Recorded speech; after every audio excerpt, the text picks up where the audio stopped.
கனத்த இதயத்துடன் இருந்தாலும் பாஜகவும் அதிமுகவும் மீண்டும் திருப்பரங்குன்றத்தில் வெற்றி பெறக்கூடாது என்பதை இலக்காக கொண்டு நாம் உழைக்க வேண்டும் என்று காங்கிரஸ் நிர்வாகிகள் கூட்டத்தில் விருதுநகர் எம்பி மாணிக்கம் தாகூர் பேசியுள்ளார். திருப்பரங்குன்றம் சட்டமன்ற தொகுதி காங்கிரஸ் கட்சி செயல் வீரர்கள் கூட்டம் நடைபெற்றது.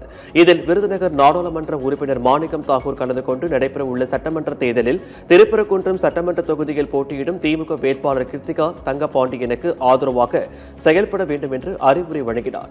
பின்னர் பேசிய அவர் அமமுக, பாமக போன்ற கட்சிகளை ஈடி வருமான வரித்துறை, சிபிஐ வைத்து அதிமுக தலைமையில் பாஜக கூட்டணிக்கு சேர்த்துக் கொண்டது என்று விமர்சித்தார்.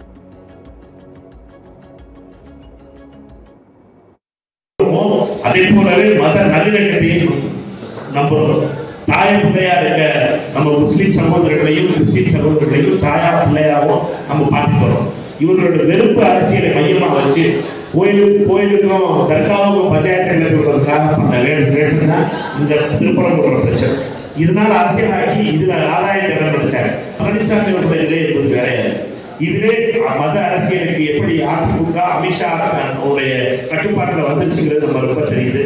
அதனால திருப்பரங்குன்ற தொகுதிங்கிறது ரொம்ப முக்கியமாகிடுச்சு.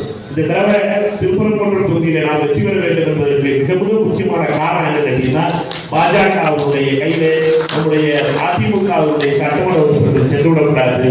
பாஜகவுடைய கையில போயிடுச்சுன்னா தொடர்ந்து மத அரசியல் எப்ப பார்த்தாலும் சரி ஏதாவது ஒரு பஞ்சாயத்தை பண்ணி இங்க திருப்பரங்குன்றத்துக்குள்ள ஊருக்குள்ள போகாத அளவு எதையாவது பஞ்சாயத்துகளை விட்டு போறாங்க பாஜக. அவர்களை அதிலிருந்து தடுத்து நிறுத்த வேண்டும். இந்த மத அரசியலை நாம் நினைக்கின்ற, நாம் வணங்குகின்ற முருகனையே அரசியல் பண்ணவர்களுக்காக கொடுத்திருக்காங்க.